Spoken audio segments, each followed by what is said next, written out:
Good afternoon. Thanks for joining us. Green Bay Police now asking for your help to piece together details of that multi-vehicle crash that happened this morning on the Leo Frigo Bridge. Drew Best joining us live after speaking with officials today. Drew. Cammie, the scene of the crash has been cleared for most of the day now, but the investigation is still ongoing for the Green Bay Police Department.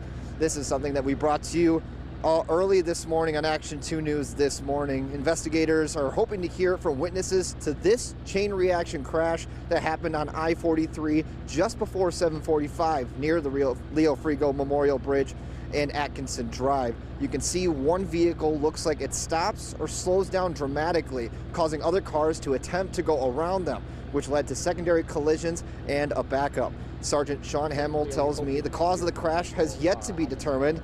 However, road conditions and vision restrictions from the sun are among the possible causes they are looking into.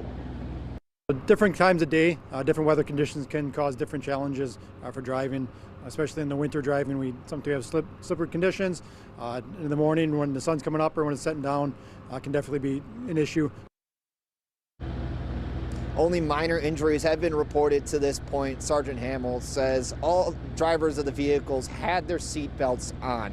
If you are looking to provide an update to officials, if you saw the crash or if you were involved in the crash and have not yet speak to an officer, you're encouraged to reach out to the Green Bay Police Department at the number you see on your screen. Reporting live in Green Bay, Drew Best, Action 2 News.